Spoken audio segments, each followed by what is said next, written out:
The new estimated. Okay. Well, welcome to the call this evening. My name is Jessica Potterton.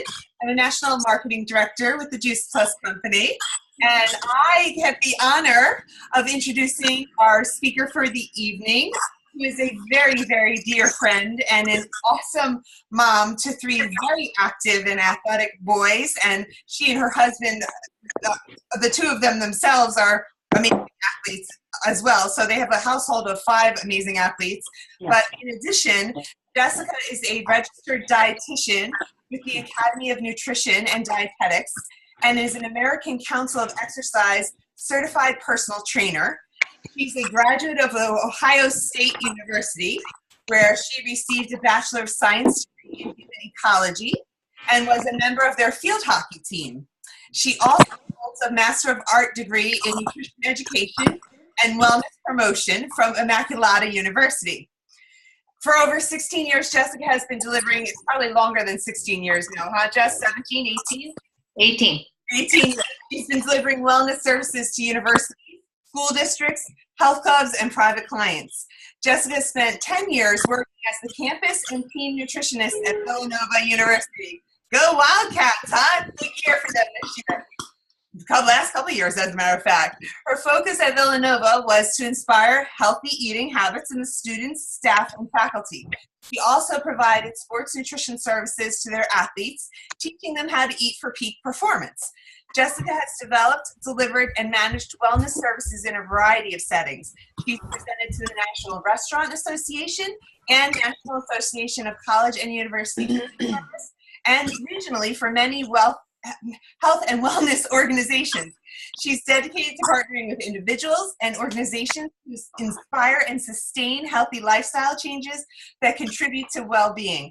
Jessica practices a holistic and integrated approach to wellness that honors the unique elements of each individual and incorporates their background in nutritional science as well as her experience in coaching hundreds of people toward living their healthiest life. Jessica currently teaches small group training classes and works as a wellness educator for the Juice Plus Company. Her goal is to inspire healthy living to all those that she meets. So I welcome you, Jess. Thank you for doing this call tonight. We are so excited, and I cannot wait to hear all that you have to share to inspire our youngest and our healthy athletes tonight. Thank you, Jess. Thanks, Jess. I'm excited to be here. I'm just going to let you guys know that I do have a lot of information to share. So if you do have questions, there is a comment button. You'll see that there is a little chat cloud at the bottom of your screen. You can type in a question there, and if I can get to it as I'm talking, I will. But if not, at the end of the presentation, you can go back and revisit the information. The only thing I do is mute out your line just so we can, get all the background noise out so that everybody can hear. So I'm going to get started. I'm going to share my screen with you guys so that you can see it. Hopefully everything works. Tell me if you can see my, hold on. Here we go, slideshow. All right, can you see my screen? Yes? No? No. No, all right. How about that one? Now we see it, right? Yeah. Yeah, okay. All right. Whoop, hold on. I gotta go back. There we go. Okay. Let me just move everything out of the way so I can I can get going here. Go back. Go back. Okay. All right. Okay, so like I said, my name is Jessica Pellicciotta. I am a registered dietitian and a sports nutritionist and a fitness coach. This is my family. I have Yeah. Sorry to interrupt. I'm seeing just a white screen with scratches on it. Yeah, like doodles. What's on it? Like the doodles, like you're drawing on a white screen. All right, let me try again here. Hold on. Let's see. Let's see here. You see it now? No. Still the white screen with the doodles. All right. A picture of what it looks like. You're quiet tonight. You feel it. Huh. Hold on. Try again. Okay. You don't mind. So let's get started. There you go. That's it. Good? I know everybody. Yes? Yes. I'll catch up on my Tiny story though. later. There you Okay. go. And if everyone could mute out your lines, I'm hearing some background noise. So There, I There think we you go. found it. All right. Go ahead. Good? Everybody can see the screen now? Yep. Okay, cool. All right. So as Jess was saying, I was an athlete myself. This is my family of athletes, I like to say. I have 3 boys. My oldest son, Nicholas, here is 13, and he plays multiple sports. He just happens to be in baseball season right now. This bottom one here is my middle son, Andrew, who plays baseball and lacrosse. And then my littlest guy, Stefano, he's holding up medals from his first 5K race that we did together in the fall. And in the middle here is my husband and I. We both were Division I athletes, and my husband actually went on to play in the minor leagues for the Houston Astros. So needless to say, fueling and feeding young athletes is what I do, not only for a living, but as a mom every single day. And we have these conversations every single day. So I have pretty much gone through every struggle that you all have done yourselves as a mom and also as a sports nutritionist. So I'm going to share with you tonight some of my favorite tips that I share with my Villanova athletes, as well as my little leaguers, even all the way up to my professional athletes that I work with as well. So let's get started here. All right. So first and foremost, it's important to know where your kids are now. Think about their energy on a daily basis. Think about the diet that they're eating on a daily basis. Have they been sick this year? Have they had injuries or recurring injuries, especially stress fractures? Do they complain often of muscle cramps, headaches, or even lack of energy?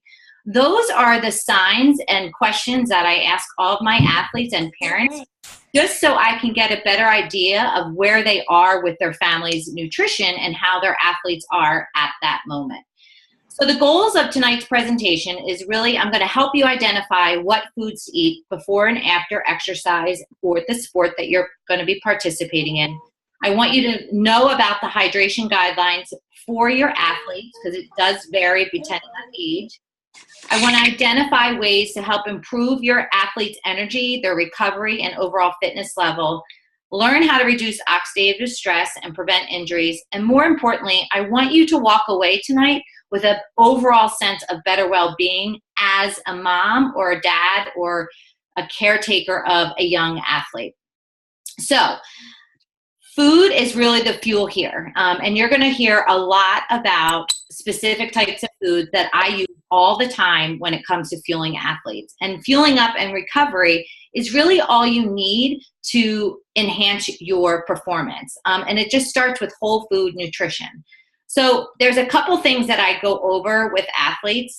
The first is, hold on, let me go back. Okay, obviously food is number one. Then we go about hydration. Then we look at their exercise to make sure that they're not over-exercising and they're actually cross-training so that they're not overtraining in a specific sport. Then we talk about rest and recovery, which is huge for athletes. Sleep, because how are they supposed to recover? How is that human growth hormone that you hear so much about supposed to kick in if they're not getting their adequate sleep? Do they have a positive attitude about, eating well? Finding that correlation between nutrition and performance. And then most importantly, we're going to talk about what are the nutrients that they need in order to fuel themselves. And I really focus more on micronutrition than macronutrition, because once you get your micronutrition in place, that macronutrition usually falls right behind it. So just a little overview about what happens in your body when you exercise. As good as exercise and being active is, it also produces something in your body called free radicals. And too many free radicals or over-exercising and overtraining can produce oxidative stress. And oxidative stress can be 10 to 20 times higher in endurance athletes. So you might think, oh, well, my kid isn't a marathon runner, or, they're not training for an event.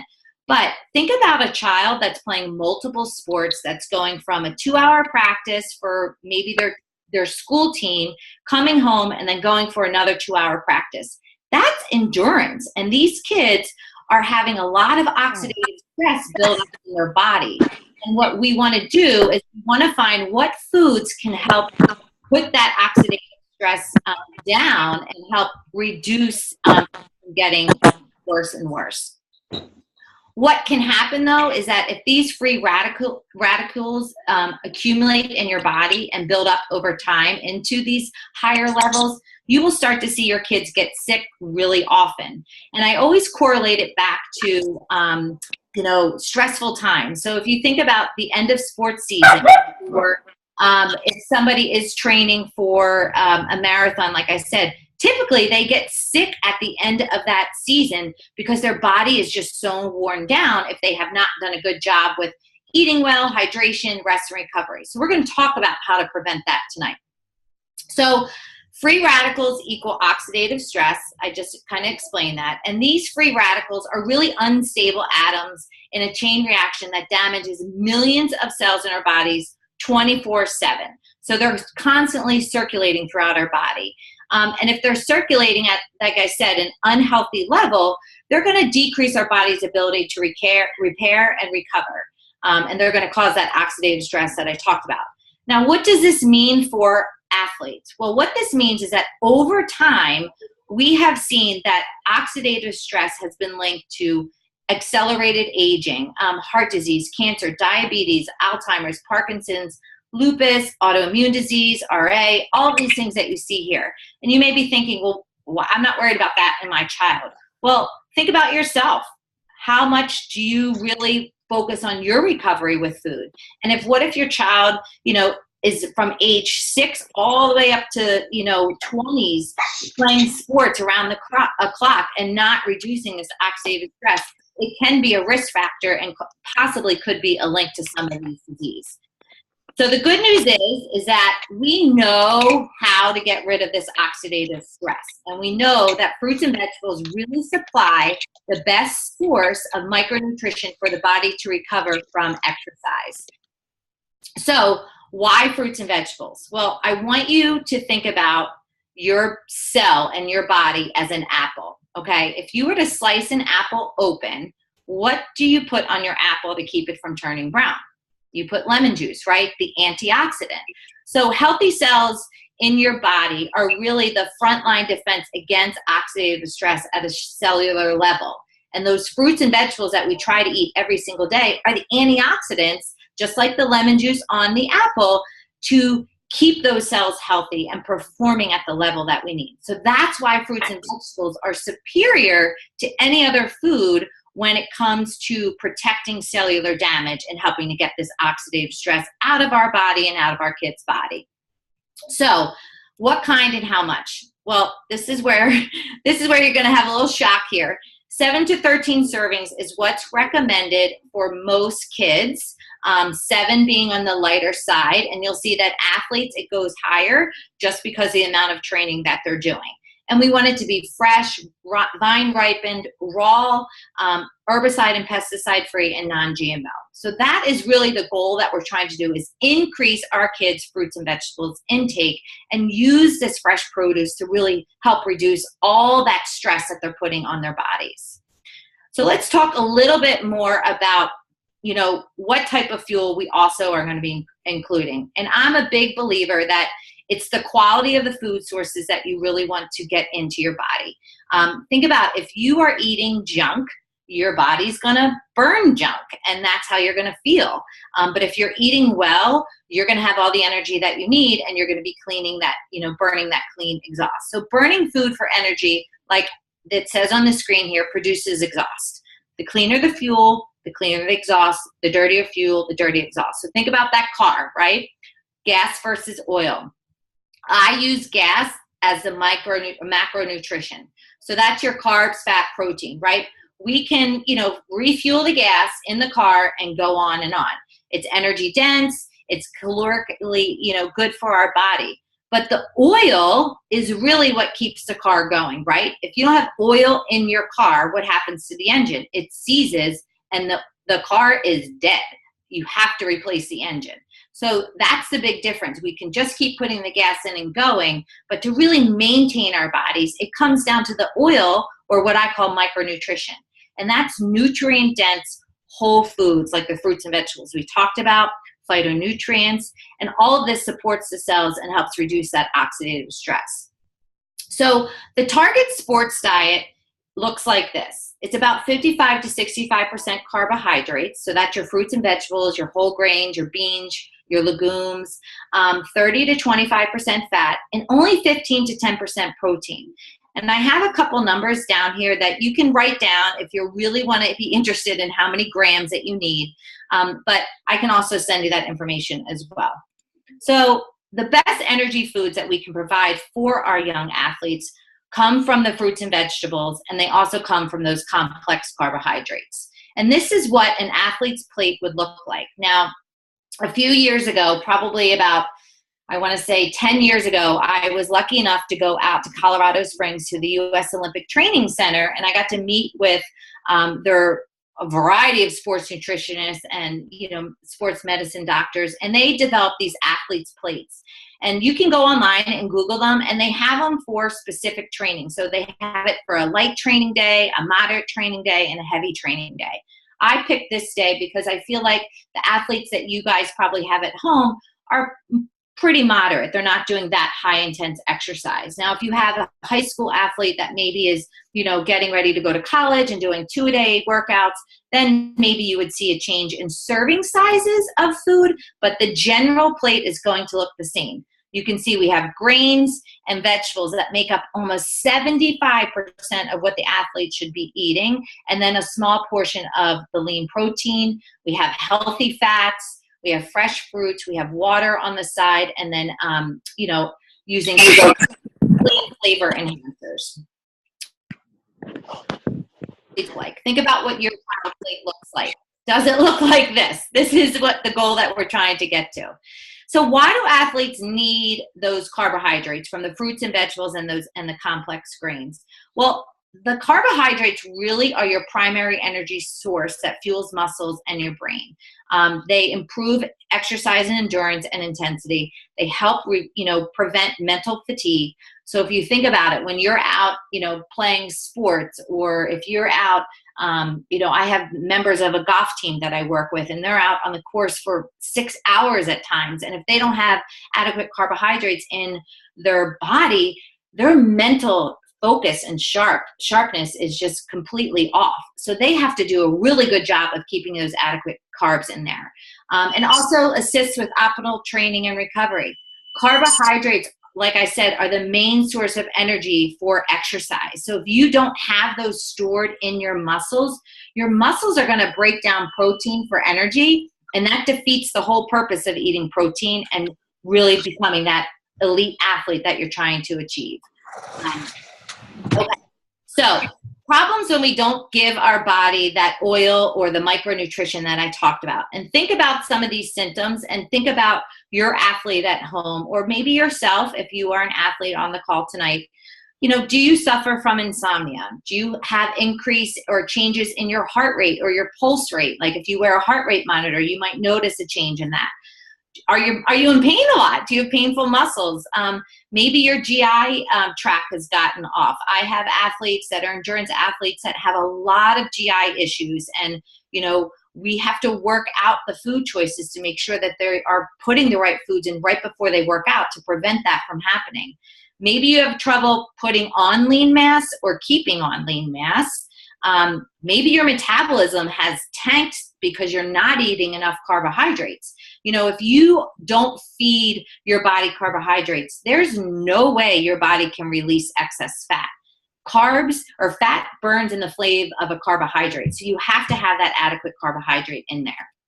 The other thing is obviously it increases the risk for injury. So if you're not eating enough, you're going to break down yourself, and overall it will decrease your athletic performance. So micronutrition is key here, those fruits and vegetables and those healthy grains that we showed you the picture of earlier. The other thing is you might see an altered mood state. You might see a little bit of irritability. Think about it. When you get hungry, you get hangry, or you might see fatigue. And even some depression I've seen in athletes who are not getting enough carbohydrates, because carbohydrates release serotonin. Serotonin is what makes us feel good. So that's another reason why you would have that in your athlete's eating plan. So let's shift focus here a little bit and talk about what should you be eating before you play a sport and the timing of it, because nutrient timing is crucial. You can't feed your child a meal on the way to, a basketball game and expect that food to be digested into the muscle and ready to go. It takes anywhere from 3 to 4 hours from first bite to get to your stomach to digest and then provide that energy to muscles. If you're eating too much on the way to a sports event, say, all the blood will rush out of your muscles into your gut to help aid that digestion, which basically means that you have no energy in your muscles. So think about that. Has that ever happened to you? Have you ever tried to, pack everything in and think, oh, I'm going to eat my, food on the way to the gym and I'm going to be ready to go? Typically not. Typically you don't have the best workout, or, you're not playing at your best if you don't allow for this adequate, meal time. So 3 to 4 hours prior to the event is for a larger meal. And you'll see as we get closer to your game or event, the meals start to come down. It should be high in carbs, moderate in protein, and very low in fat pre-game. Mainly because carbs can be digested in 45 minutes, protein takes a few hours, and fat can take up to 3 to 4 hours. So we don't want everything, to be, like I said, digesting in the stomach when we need it to be out there in the muscle. Some other things you want to keep in mind for pregame is no sugary foods, enough time for digestion, which I talked about. If you have a sensitive stomach, I would definitely try a smoothie or some type of liquid meal instead, just because digestion is a lot quicker. Eat well the whole day before your game or the event to help ward off nervousness. I can't tell you how many of my athletes have had such nerves the day of a game or a match or a tournament, and they're not able to eat what they normally eat. And if they didn't do such a good job the day before, there's no way they would have the energy to make it through that event. And also, if you tend to travel a lot with your kids for sports, bring your favorite foods with them. Do not rely on the snack bar at your local baseball field. I don't know about you, but my kids go up there and they pretty much only could come away with Sour Patch Kids. There is nothing healthy at any of these baseball, snack sheds unless you have somebody who's really, helping kind of to change that around. And stick with similar foods. Rule of thumb, you never, never, ever try anything new the night of or the day of a game, because you never know the reaction that it could have in your body. Okay, other foods to avoid: candy, sugar, honey, caffeinated beverages for some people can cause adverse effects. Fried foods, again, mainly because high-fat foods take a long time to digest. Some raw fruits and vegetables can be hard on certain people's digestive tract. You just need to know that. Popcorn, nuts, all those things can cause GI issues in certain people. So just know what you're doing and try not to do anything new. Now, I love this slide because basically what it's showing me is it's showing you 4 hours before a game is a pretty big meal. That's like a breakfast, lunch, or dinner. And then the closer we get to game time, the smaller the meal comes and the more simple it comes. It literally can go from carbs, fat, and protein to just straight carbs maybe an hour before the game. And that's your event on Facebook, right? Oh, Facebook. Okay. So sample pregame meals. These are some great suggestions. 3 to 4 hours, you could do grilled chicken with a sweet potato, vegetables, and some fruit. If it's a morning, steel cut oatmeal with peanut butter and fruit, or whole grain pancakes with eggs and fruit. I love to do bowls with my family. Like I'll put out, tons of different grilled vegetables or fresh fruit with some type of like grain base, and then everybody just tops it with whatever they want. And then you'll see as we get closer, the meal gets simpler and smaller. And then an hour or so before, we're keeping it just a fresh fruit pretty much because of digestive purposes. So, maybe 3 to 4 hours, like my football players are eating 4 hours before kickoff, but then some of them need a snack maybe an hour before. And that's when we're giving them bananas and oranges and apples to help, just top off that carbohydrate store, or those glycogen, which is the storage form of carbohydrates in your muscles. So be mindful of, that time frame, especially if you have somebody that is sensitive.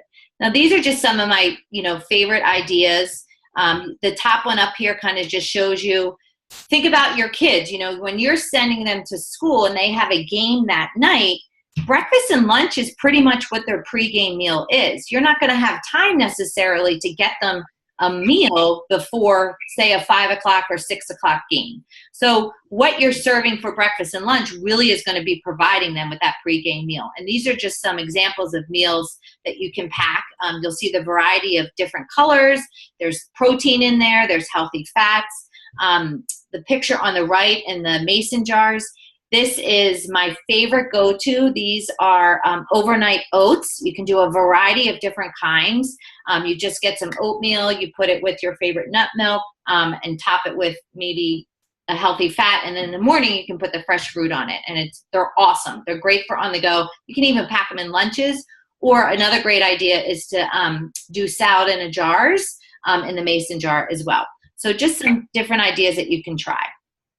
All right, so eating during tournaments. I know that for me, I'm in baseball season and lacrosse season, so I pretty much am gone all weekend. Even if you're in gymnastics events or dance events, they're usually for the weekend.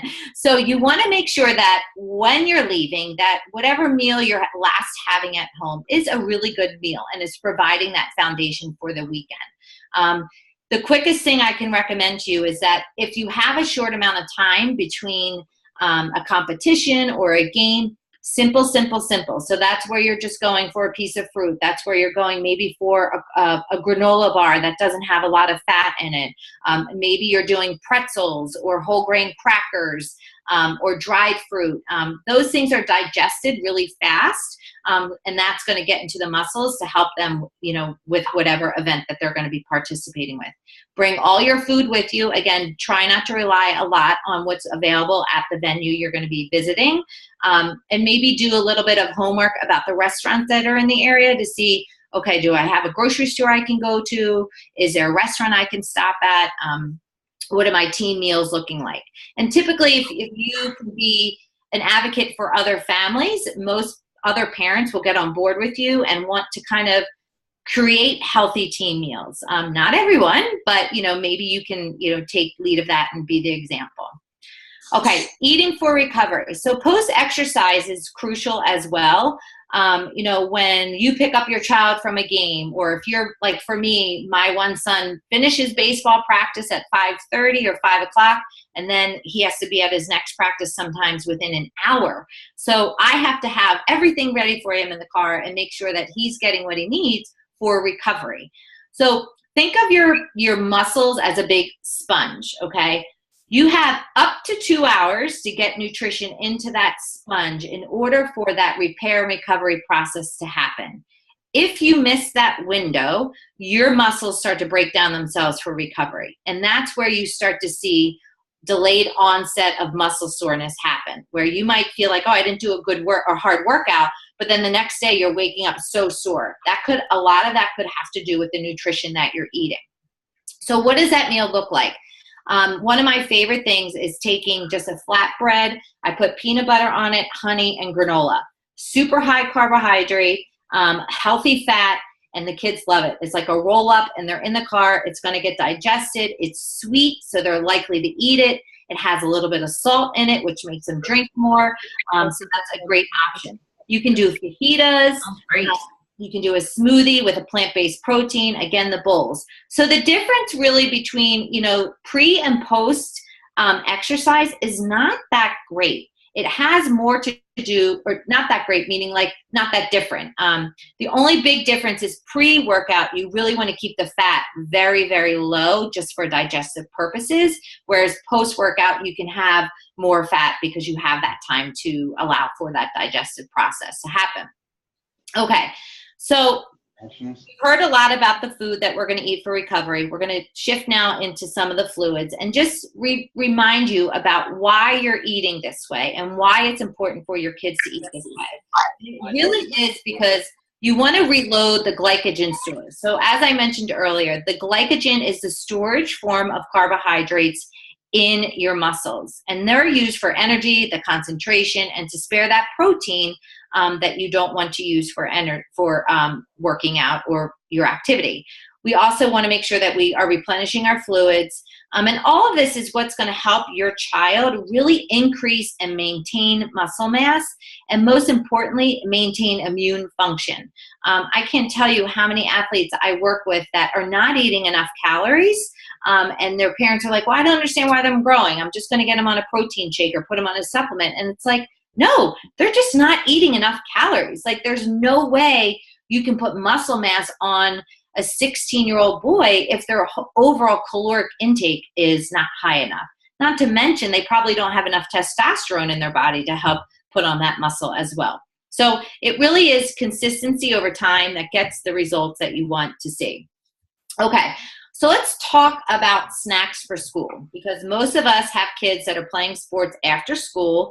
So we know breakfast and lunch are going to be their main pregame meals. And then we want to make sure that we're really packing snacks that are going to maintain themselves in their backpack.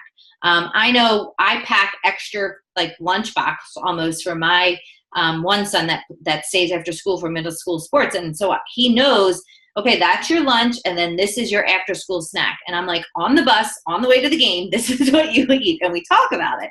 But the number one choice is fresh fruit. Think about it. That is the micronutrition that we talked about earlier. That helps the antioxidants. That helps keep the stress at bay for these kids.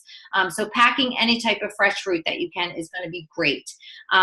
Snack bars are good too. I have a couple here that I recommend.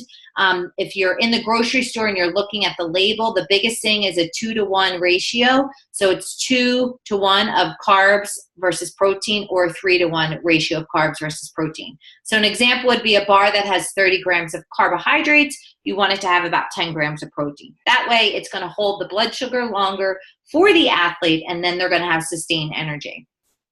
You can also do dried cereal.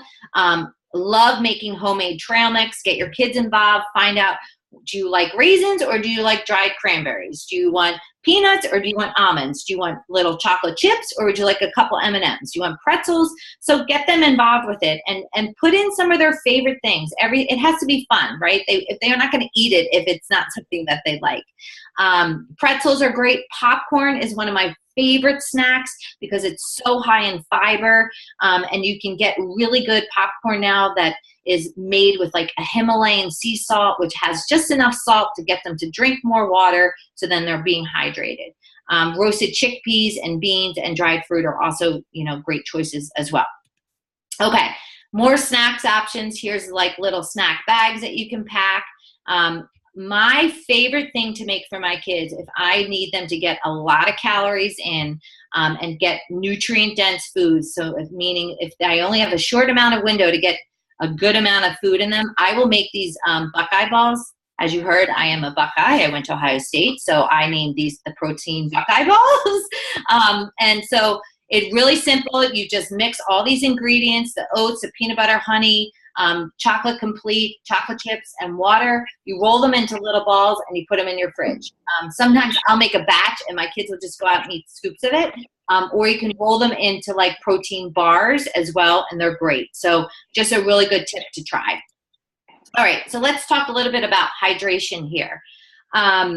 So again, just like with nutrition, you can't expect to eat on the way to your game and be fully, fueled. Same thing with hydration. How I relate this to my athletes, I'll say to them, listen, you wouldn't study for a test 5 minutes before the test and expect to get 100. Same thing when it comes to nutrition and hydration. It's a 24-hour process. Hydration is probably the simplest things that kids can do to either hurt or help their performance. And it's also the quickest thing that we can do that turns around our performance. So before they get out on the field, you want to make sure that they're, fueling up, they're eating, but they're also drinking, 2 hours before. Get them a water bottle. I have a water bottle here. It's 24 ounces. Find a size for your kids and be like, okay, let's drink this right now. And then we're going to, top off as we get closer to your game. So 14 to 24 ounces before. During it, they should be sipping, every 15 to 20 minutes, taking a sip. After exercise, this is a really big thing, is especially for older athletes, maybe the high school athletes or yourself, if you have a child that sweats a lot and they get that salt film on their skin, I would encourage you to weigh them before and after and determine how much fluid they are losing at practice. Because every pound that they lose, they should be drinking 16 to 24 ounces of water to replace that, to make sure that they're hydrated for the next event. We had a basketball player at Villanova that had horrible asthma, like really, really bad asthma. And I did a specific gravity test, which tests hydration in their urine. And once we were able to get him hydrated, we were able to get him off his asthma medications, because our lungs have to work so much harder when you're dehydrated. So if you have a child who has asthma or sports-induced asthma, I'd encourage you to really take a look at hydration first, because you can help alleviate a lot of those symptoms. And a little bit about electrolytes, really not necessary unless your child is playing a sport at high intensity in hot heat for 90 minutes or more. There is no need for electrolytes at a young athlete level at all. So I'm talking Gatorade, all of that. Okay, so dehydration can hurt your performance. I'm sure you all know the signs and symptoms of dehydration. I won't go over this, but the biggest thing is, look for the headaches, the dizziness, not going to the bathroom a lot, and dark colored urine are pretty much the classic symptoms for younger athletes. How much should they be drinking on a daily basis, not including when they're playing their sports? Well, find your child's age here. So I'm going to look at, boys 9 to 13. So my kids need to have at least 8 cups of water a day without the extra water that they need when they're playing sports. So this is a great, kind of rule of thumb for you to kind of look at. Okay, so let's talk about Gatorade. This is like the thing that drives me crazy the most as a mom. And I will tell you that I have fights with my kids all the time over Gatorade, because every kid is drinking Gatorade on any athletic field out there. Look at the difference in comparison between Gatorade and Coca-Cola. It's like drinking Coca-Cola. That's how much sugar is in a Gatorade. It's awful. So what I have said to my boys is that the only time they're getting Gatorade is, like I said, if they are playing in a doubleheader of some type of sport and it's really hot and I'm seeing the excess salt come out of their body. I've also made this homemade Gatorade before, which is great. So you can try that as well. It lasts for a couple days, and it has a great flavor. And you can change the flavor too, depending on what your kids like. Okay, these are other natural electrolyte replacements as well. Just including these foods in your kid's diet on a daily basis, is something that you can do. And I think once you figure out how much fluid they're losing at practices and games, you probably won't need to go this route at all. Okay. My favorite thing to do when I go do talks with in schools is I bring these like pee bottles and I put yellow food coloring in them so that the kids can see the different color of urine, and I hold them up and I show them the darker your urine, obviously means that you are dehydrated, and then lemonade is better, and then clear is where you want it to be. So one of the things that you can do, specifically boys, they love to do this, is check their pee before they go to bed, and make sure that it's clear to pale yellow before they go to bed. That way they're hydrated overnight and waking up already hydrated. It's normal for you to wake up, right, and that your urine is darker in color, especially if you're taking a lot of supplements and vitamins that are not absorbed by your body. You're going to see that come out in your urine. So make sure your kids, pee is clear before they go to bed. Okay, so let's talk a little bit about supplements. Let me just check my time here. Okay, we're doing good. I'm talking really fast. Okay, so how many of you have, given your kids supplements, or maybe you don't even know that your kids are taking supplements? I know when I worked at Villanova, these guys were coming into my office every day with the latest and greatest supplement that, one of their friends recommended or another, person told them about. And it shocked me the amount of kids that are taking supplements and nobody knows about it. And the one thing that I want you to know about supplements, so if you ever, if you think protein is great and creatine is great, just know that all that research on sports supplements has only been done on kids that are 18 and older. So there is no research to support the need for a 14, 15-year-old, 6-year-old boy to get on creatine and amino acids and branched chain amino acids. That research just simply is not there to support that. So you want to have that conversation with your child about how you can get the food in and what are the ways that we can increase your caloric needs in general, not just by always going to, the supplements. So this is my rule of thumb. When I have an athlete that comes in my office, or a mom or a parent that says, we've got all these supplements, I don't know what's good and what's not. So this is what I do. I immediately turn over the label and I want to see if it has a nutrition label or a supplement label. If it has a nutrition label, then I know it's made from food, and that's a good thing. If it has a supplement label, I know that it's pretty much synthetic maybe and may have been made in a lab as processed, might have some additives in it that we don't know about. So that's a good general rule of thumb to start with. The other thing is something called an NSF certification. So NSF is a third-party company that supplement companies can send their product to test for purity, to test to make sure that it's getting that the ingredients listed on the product are the ingredients that's going to be absorbed into your body. And it also just makes sure that there's no other additives in it. There's no, extra things that possibly could, come up on a drug test. So it just ensures that the product is clean and that what's on there is bioavailable in the body. And that's huge.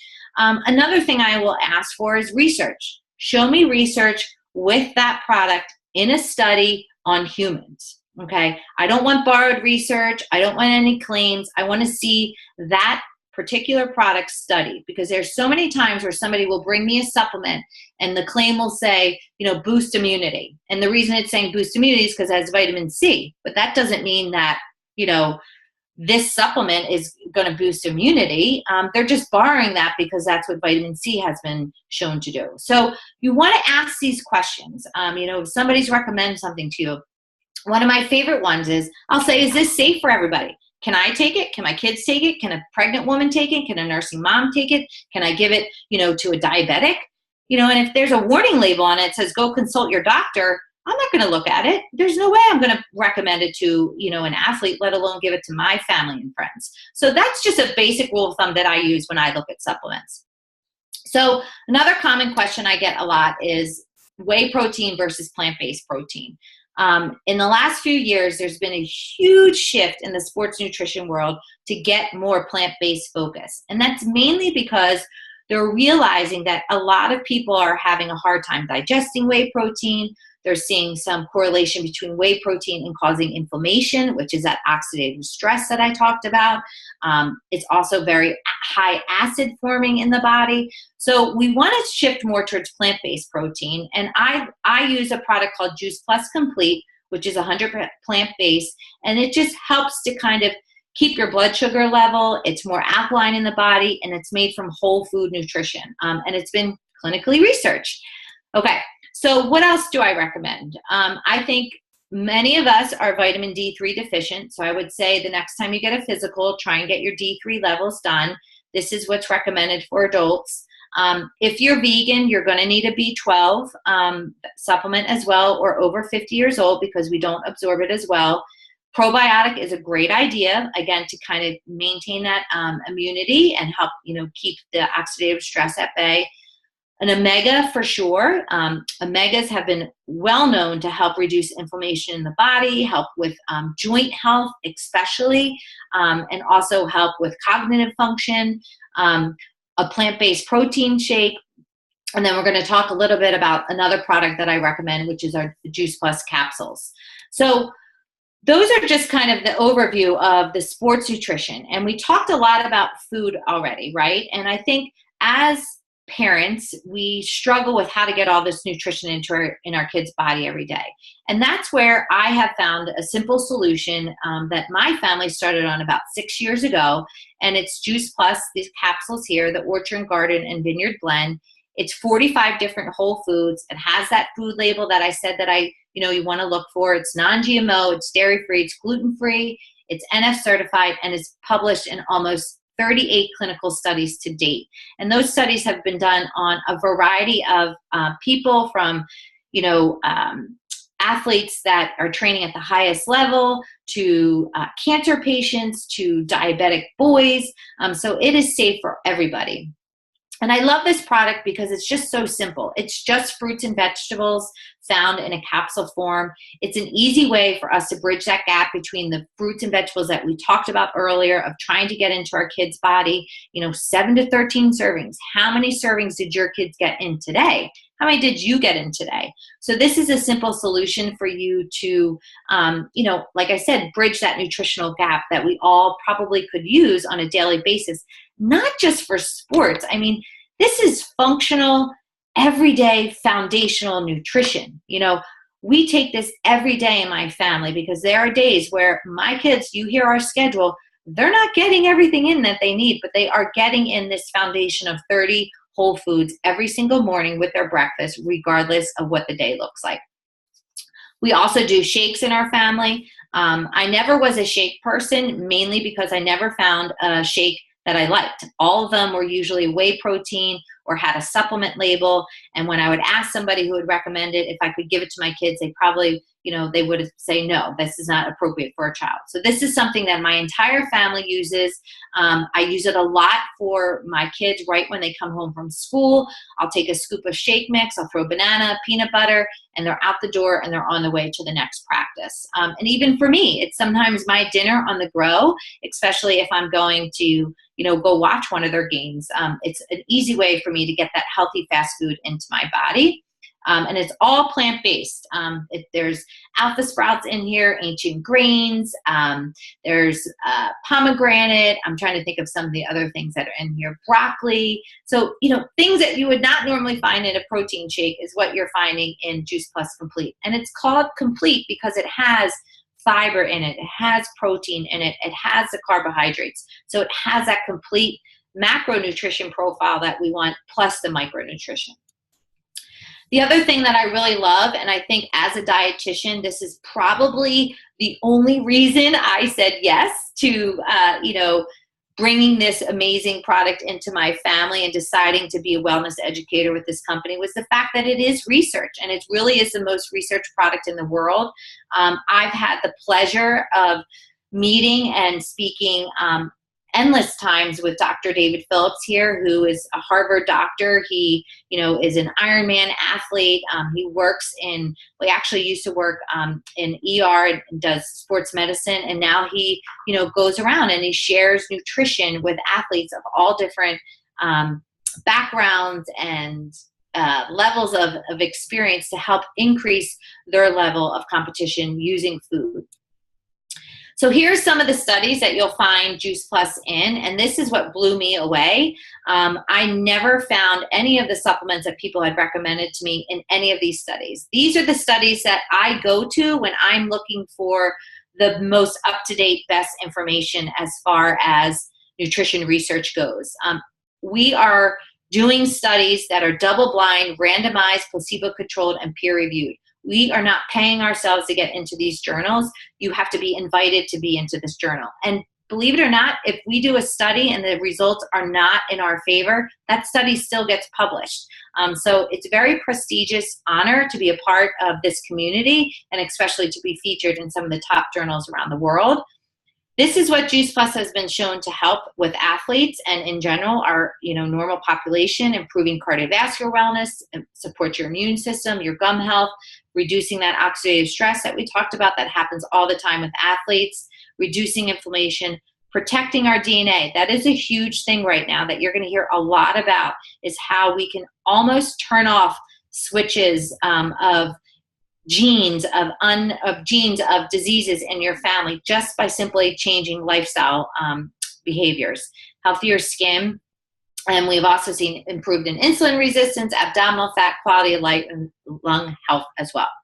So my favorite thing is that here's the cool thing. You can get Juice Plus for free for your kids. We have something called the Children's Health Study, where if an adult is interested in adding Juice Plus into their everyday routine, they can sponsor their child for free. And the person who invited you on the call tonight can go over those details with you. So here's my challenge for you all. I really want you to focus on eating cleaner fuel to have a better impact on your performance and your children's performance. Remember, we want to reduce that dirty fuel that we talked about that will increase that oxidation in our body. Increase the fruits and vegetables. If that's the one thing that you can do, is focus on increasing those fruits and vegetables on your child's plate. And if making sense to do that includes Juice Plus, if you really are looking for a simple solution, or if you're looking for a solution to increase those fruits and vegetables until your child is at that recommended need, I encourage you to take a good look at Juice Plus and really research it and find out as much as you can about it to see if this is something that makes sense to you.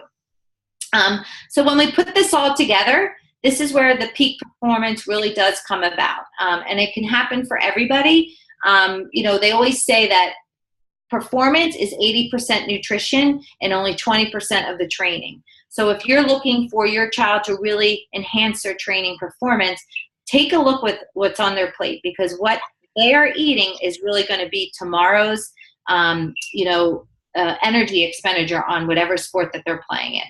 So I want to thank you guys so much for joining me tonight. Your body's a finely tuned vehicle. Give it good fuel and it will take you places further than you thought. And I just wanted to share with you, I did a Ragnar relay a few years ago. It's a 200-mile relay, and it was an amazing experience. And I love all these girls. They all did it with me. And we were making our shakes on the go, eating our gummies, and just, providing all that extra fuel that we needed. So thank you so much. If anybody has any questions, we can unmute the lines, or if there was something specific that you wanted to ask me personally, friend me on Facebook, Jessica Pellicciotta, and I'd be happy to answer whatever questions that you have. So thanks so much. Jessica, I just want to interrupt. There is a question on the chat, if you would be so kind to look at. Sure. Okay. Yeah, that's a great idea. Should she have watermelon 30 to 45 minutes before she plays? Love it. That's a really good one. How much sugar is in the homemade electrolyte beverage? Well, the option was to put a teaspoon of sugar in, so you don't have to put that in there. And 1 teaspoon is about 4 grams of sugar. Yes, it was recorded. You're welcome. Jess, do you want to stop sharing your screen and we can put it into gallery view for your questions? And I just want to take a minute and say thank you so much for sharing this information. You have been amazing and a wealth of information. I see you have a bunch of questions here, so I'm going to say thank you. And I love the challenges you threw out there for everybody. So thank you very much for everyone for taking the time to join us tonight. I'm going to stop the recording now.